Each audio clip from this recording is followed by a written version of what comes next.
Hello, everyone. My name is Kendrick Youngblood. It is an honor to be performing for the Book City 15 Festival. Wow, I'm really excited for this. I hope you all enjoy my poems. I have three poems for you. They're all revolving around either racial trauma or racial reconciliation. I hope you all enjoy.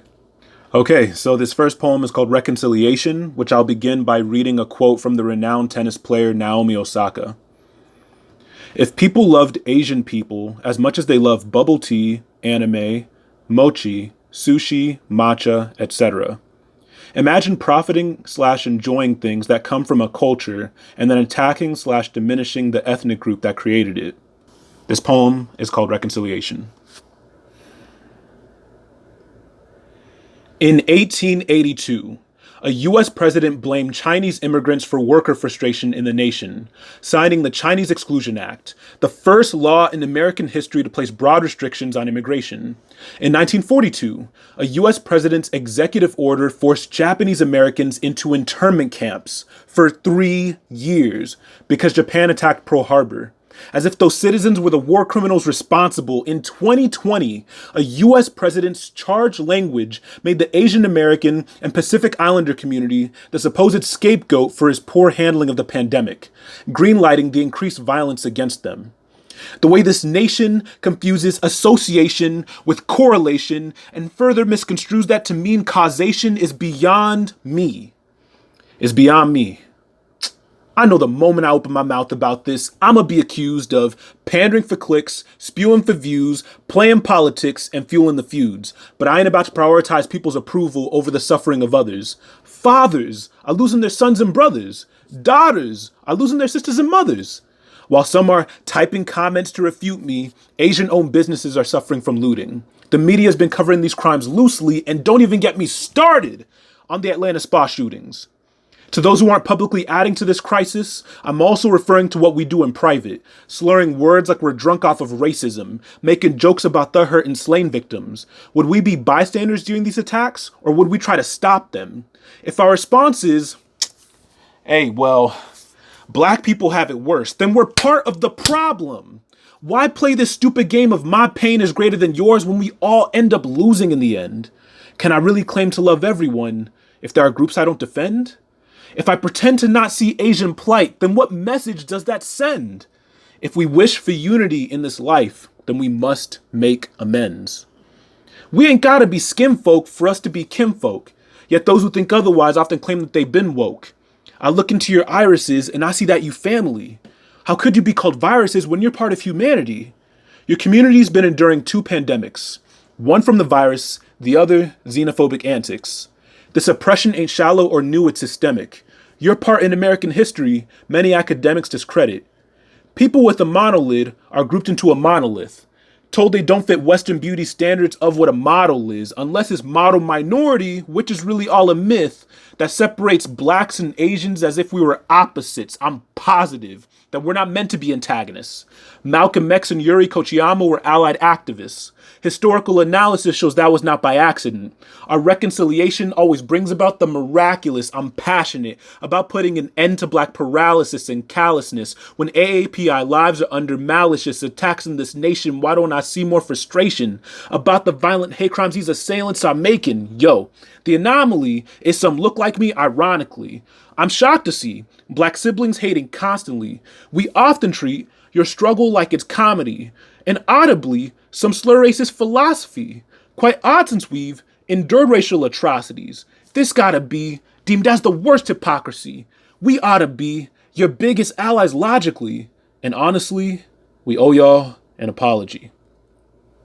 And yes, we, as in also me, because don't get it twisted, I too was implicit and also complicit in all of the mischief, the biggest of bigots. Yo, God is my witness, my bias intrinsic. Bet most couldn't miss it. My thoughts were explicit, sadistic, horrific, malicious, indifferent to Asian depictions. No pointing fingers within this. I'm just being transparent about what is apparent and glaring and staring at us in our faces. The hate crimes are racist. Stop victim blaming. No more public shaming. Don't turn a blind eye to all of the anguish Asian Americans facing. It's time for reconciliation.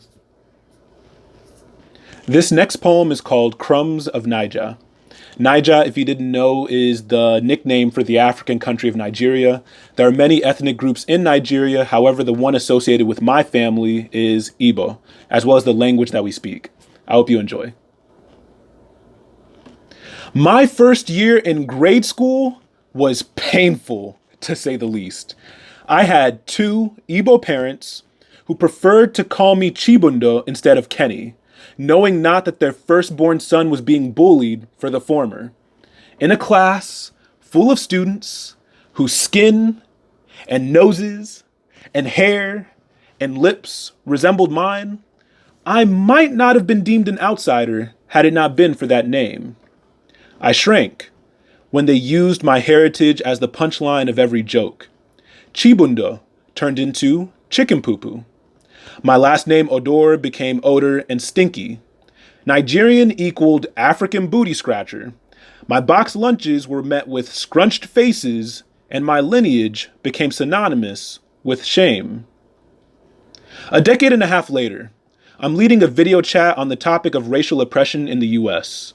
The majority of the participants, whose skin and noses and hair and lips resemble mine, do not share my heritage and cannot trace their bloodline to the motherland across the Atlantic. They wish to bless their tongues with jollof rice, dress up in dashiki, groove to Afropop, learn the shuki dance, watch Nollywood films, stroll through Iseluku, witness Lagos traffic, hear what my Igbo name means, and discover whatever else I took for granted all those years ago. They expressed to me that America has never felt like home, and reach out with cupped hands, pleading for crumbs of Niger. Okay, so this final poem is a bit intense, trigger warning for racial violence and police brutality. As a child, my favorite comic book character was the Incredible Hulk. The individual turned outcast and then captive because of the strength he wields, with no home but a nation that wishes to attack him, misunderstood and mistreated because of his different colored skin. It's a shame how much I can resonate with him. Now, anytime I try reading or watching the Hulk, all that comes to mind is a lynched, beaten body hung proudly from a noose like a bruised banner.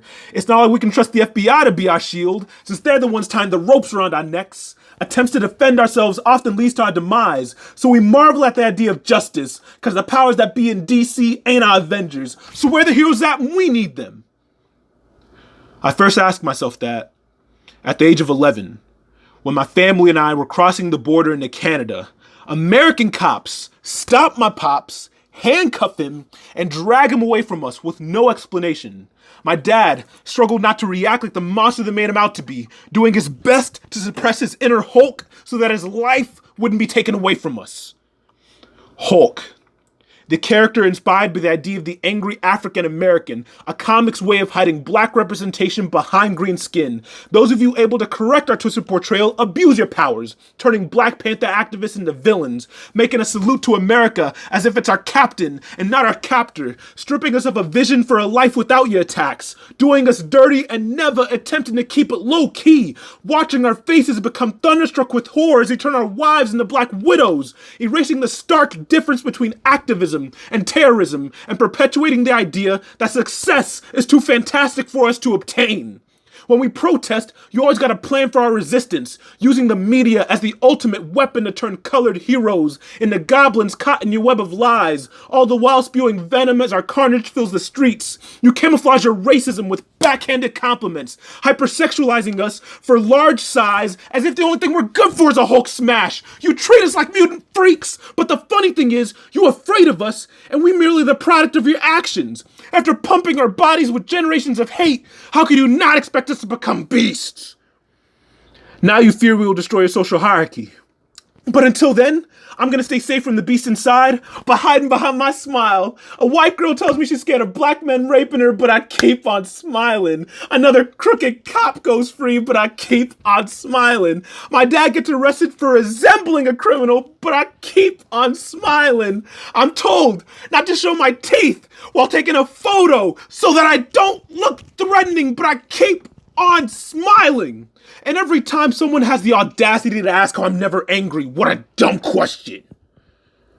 I'm always angry.